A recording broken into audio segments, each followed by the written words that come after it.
what makes a great good guy, scientific wrestler, clean wrestler, or as we say in the pro wrestling business, a babyface? Jack, what makes a great babyface?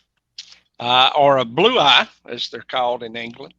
Um, well, it's your ability to one, be a good guy. I mean, actually be a good guy and somebody that people can connect with. That is the uh, what you should be striving for. Nowadays the lines are blurred. You don't know who's good and who's bad. Bad guys do good things. Good guys do bad things. But back in our time, the lines were clearly defined. And the biggest thing about an effective good guy uh, is his ability to draw sympathy from the crowd, which means they had to connect with him, they had to believe in him, and they had to feel for him. And that was the biggest true ingredient for me. Rodney, what when you see great babyface, great fan favorite, what's your definition? The best that I can come up with is the ability to mean what you say what you mean. So if I go out and I make a promise that I'm going to beat somebody, you better do it, because if not, you made a liar out of yourself. So never overpromise. Always tell the people the truth. That's for the other guys to do, who your opponents are. Let them do all the lying, the cheating. But you tell the truth. If you say, I'm going to come, just like the Fantastic ones did in Chattanooga, we're going to come with boards to the auditorium, and we're going to take Jerry Novak and the Angel, and we're going to take the boards to them. Well, that's exactly what they did. They did and delivered exactly what they promised they would. That's the key, I believe, is to make sure you deliver what you promised.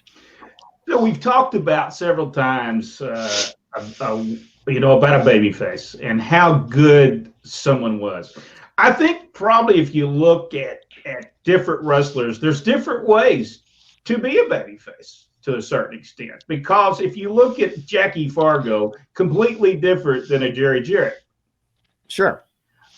Really, when you look at a Steve Austin, completely different than a Tommy Rich. He did things different. I would think Tommy Rich was probably the essential good guy, best good guy in the wrestling business until Ricky Morton come along, and then Ricky Morton was a close second. Jack, do you agree with that? I totally 100% agree with that. It's because Tommy would sell. He would sell. He would sell. Now, he wouldn't die. He wouldn't die. You wouldn't kill him, but he would sell, and he would sell and sell, and then he made that fiery comeback, and he was able to do that because, let's be honest, there's some people that can sell but can't make the comeback. Am I correct, Rodney? Exactly right. Ricky Morton was one that could. Tommy Rich could. Wrestling too, absolutely could. And it's important to make people feel that pain even up into the balcony. That was always the most important part to me. All right, let's talk about something right now. We talk about the wrestling. Modern day wrestling believes there is a shade of gray. But to a certain extent, when they talk about that, and the biggest 2 years I think they ever had was the Attitude Era with Stone Cold Steve Austin. Do you believe they believe that he wasn't a babyface, that he was in the middle? Do they believe that? Is that No, they absolutely don't. I can assure you they do not. What Vince McMahon did is he took everything that would be a bad guy and brought it to himself. He was the ultimate. There was no one bigger than he was or could be bigger than he was. The only way that you could get somebody bigger if Vince McMahon made the turn. That would be the only way. But no, nobody believed at any time that anybody believed that Steve Austin was in between. No way. Jack, what do you think? Did they let's bring up the example of when they tried to turn Steve Austin heel at the height of his popularity, and that went over like a lead balloon. People did not want to boo him, and they refused to, and they had no choice but to turn him back. So he was definitely a babyface. Was he rough around the edges? Yeah, but people identified with that. Exactly. But they'll talk about, you'll hear certain people, and we won't name names here, but you'll hear them say, oh, wrestling's got to be about shades of gray. Here's the problem with that. Steve Austin was not a beginning of a baby face like him. Jackie Fargo came way before him and was exactly what he was. Dusty Yep. Rhodes came before him, was exactly what he was. Uh, Jim Duggan came before him. He would hit people with 2x4s, with gloves and things. So that was not a unique situation. But when you talk to people today, they believe that's a unique situation. But truly, you have to have that baby face that gets over with people. Someone just said Ricky Steamboat. He's another one that could do. Sometimes Ricky Steamboat could oversell, though. Am I way off base there? And some of his things that he did sometimes could be a little too Go over the top, no doubt. a little over the top. Tommy Riches was never over the top. Ricky Morton's was never over the top. Wrestling 2's what? See, Wrestling 2 kind of had to sell completely different than the rest of the people. He was a different type of babyface because everything he had to really, when somebody hit him, because he had no facial expressions, he had to hit, and his body had to do it. That's not going on in wrestling today. There is no selling in wrestling. Am I just, Jack, you watch more of it than I do. Is there any selling in wrestling today? No. And I got into this discussion online the other day to me, that's the thing that's missing. I don't mind the super kicks, and I don't mind a lot of the other high spot stuff they do, but please sell in between them. Jim Ross got some heat because he pointed out that, it's a cluster of guys that you're supposed to be hating each other, but you're all getting out there together outside the ring, waiting for another guy to come jump over the top rope on you. It does not look legitimate. It's not real. And people understand what our industry is about, but don't throw it in their face. Do stuff and don't do the same stuff all the time, which is what they're doing. When we talk about baby faces, Rodney, is there a problem even in the territory days? Did we, as a territories, and not just us, I mean, when we did it, or maybe when Bill Watts or Jerry Jarrett, did they get stuck in a formula that in the end hurt their business? Yes, they were.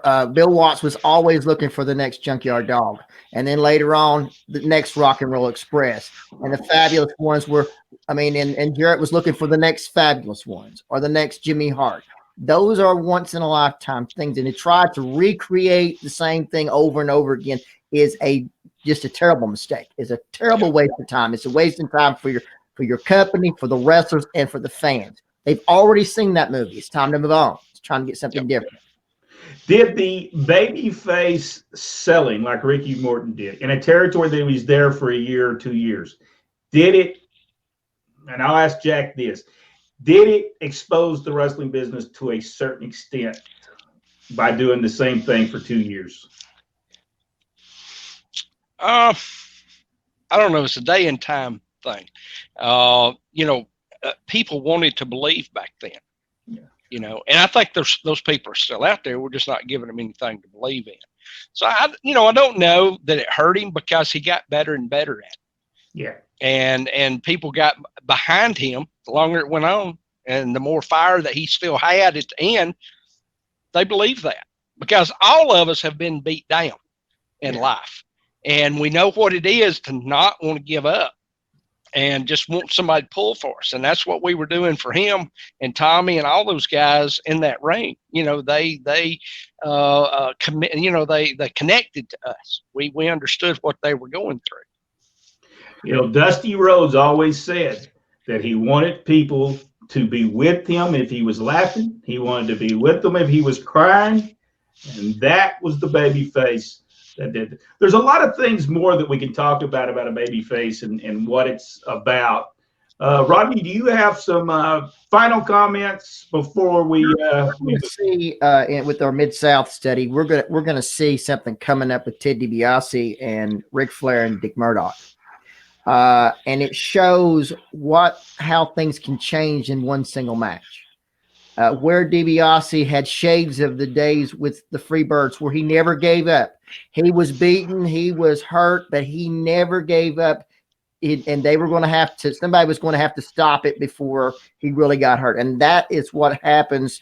And lots of times what you see it was the situation they were put in. It was a situation. Wrestling 2 was put into the situation that he was to get over. Tommy Rich was put into the situation to get over. Junkyard Dog, the same. So lots of times it's the situation they are put in that eventually gets them over. Am I right? Yeah, I agree with you. I agree with you. Jack, any final comments on this? There's a lot more we can talk about. Is there any final comments? Just, if you're, anybody that's watching hasn't watched Tommy Rich or any of those guys that we've talked about tonight, go back and watch that stuff. And you're going to see something that you don't see today. And it's good. It's all good. Yeah, it is. All right, folks, if you're watching us, give us that big thumbs up on YouTube and share the page and let everyone know about pro wrestling inside and out.